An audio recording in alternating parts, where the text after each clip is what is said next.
She's like always petting my arm or like touching my leg or like weird stuff, you know? Like yesterday, we were sitting at the dinner table and she started to put her leg and her foot started to trace up and down my legs. It was so weird, and my husband was sitting there and so was hers. What are you doing? My husband's been leaving me and he's been teasing the crap out of me. We haven't been able to have sex because the in-laws are always around.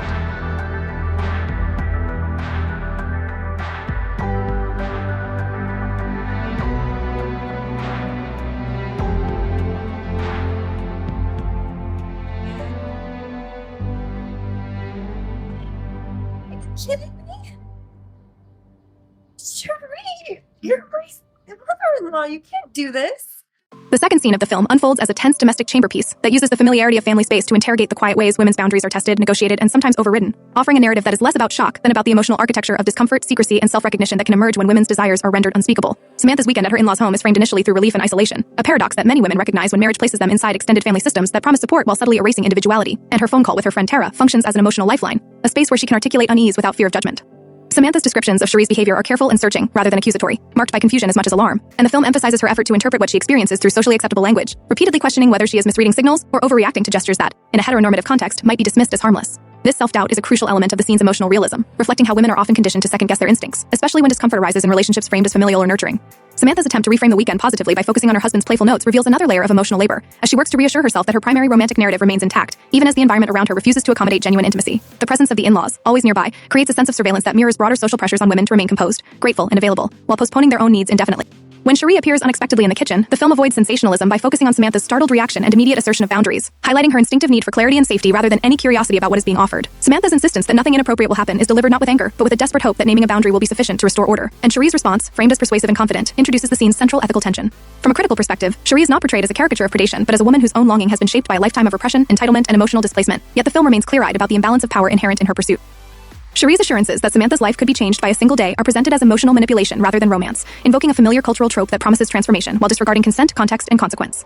Samantha's brief moment of hesitation, which the film renders through silence and stillness rather than action, is less about desire than about the exhaustion of constant vigilance, a vulnerability that many women, queer or not, may recognize when boundaries are tested repeatedly. Her decision to withdraw and reassert herself underscores the scene's commitment to restraint, positioning self-recognition not as surrender, but as the capacity to choose oneself even when confused. The days that follow, depicted as outwardly normal, reinforce the theme of suppression, illustrating how women often resume emotional caretaking roles after moments of rupture, smoothing over discomfort to preserve harmony.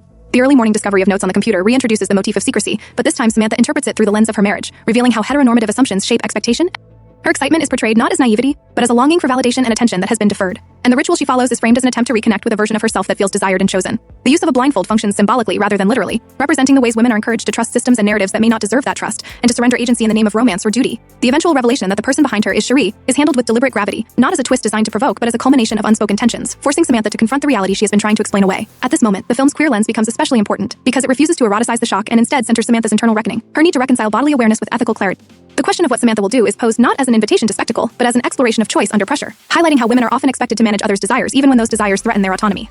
For lesbian and queer women, the scene resonates as a cautionary reflection on how same-gender longing can be distorted by power, secrecy, and entitlement, particularly when it emerges within hierarchies that make refusal costly. The film acknowledges that admiration, attention, and emotional intensity between women can be intoxicating precisely because they are so rarely affirmed, but it insists that authenticity requires mutual recognition rather than coercion. Cherie's role within the story mirrors real dynamics in queer communities where older or more established women may project unresolved desires onto younger women, mistaking access for intimacy and persistence for connection. By situating this dynamic within a family structure, the film amplifies its stakes, reminding viewers that chosen family and biological family alike can become sites of both refuge and harm. Samantha's predicament also speaks to women more broadly who have been taught to prioritize politeness over protection, to interpret discomfort as a personal failing, and to believe that managing others' emotions is part of their role. The narrative critiques these expectations by showing how they leave women vulnerable to boundary violations that are later reframed as misunderstandings. Society's discomfort with women loving women is reflected here not through overt condemnation, but through the absence of language, leaving Samantha without a clear script for naming what is happening without destabilizing her entire social world. This silence is compounded by cultural tendencies to sensationalize women's same-gender intimacy when it crosses established lines, while ignoring the emotional realities that precede and follow such moments. By maintaining a restrained, emotionally focused approach, the film challenges these tendencies, insisting that women's interior lives deserve careful attention even when the circumstances are unsettling. The scene ultimately argues that visibility for queer women must include honest conversations about power, consent, and accountability, rather than relying on narratives of inevitability or temptation. Samantha's potential choices are framed as acts of self-definition, emphasizing that becoming visible to oneself often requires refusing roles that others have written. In treating the story as a serious cultural text, the film contributes to broader discussions about how women navigate longing and responsibility within systems that both demand their care and exploit it. The quiet resilience of women-centered relationships is honored not through fulfillment but through the courage to name harm, to step back, and to insist on ethical connection.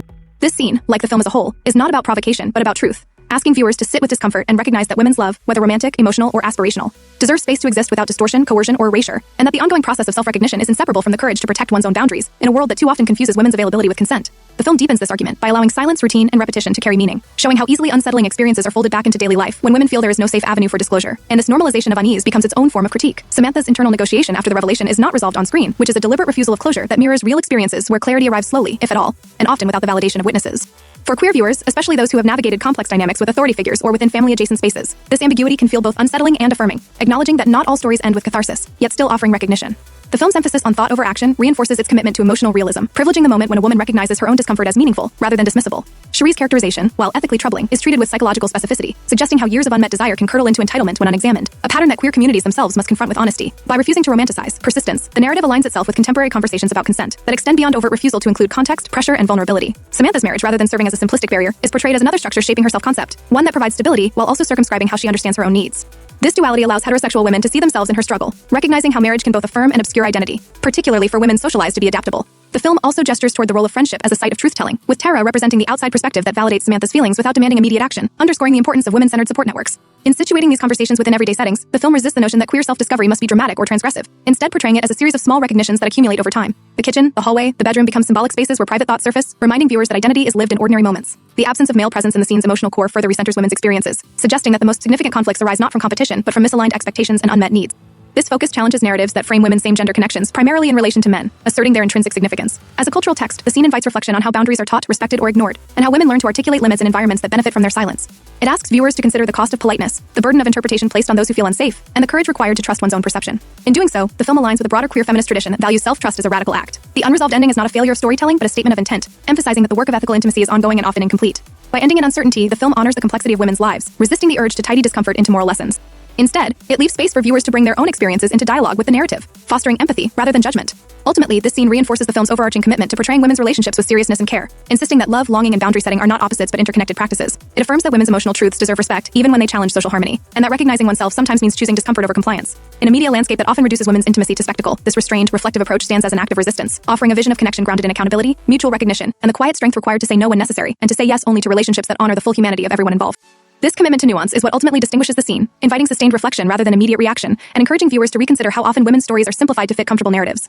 By foregrounding interiority, the film asserts that ethical clarity is an emotional practice developed over time, shaped by community, reflection, and the willingness to confront uncomfortable truths about desire and power. In doing so, it contributes meaningfully to queer cinema's ongoing project of honoring women's complexity, reminding audiences that care, connection, and self-respect are not abstract ideals but daily choices negotiated within imperfect circumstances. And that visibility begins with believing one's own feelings even when the world prefers silence. These closing moments linger quietly, affirming the necessity of boundaries, honesty, and compassion for oneself always here.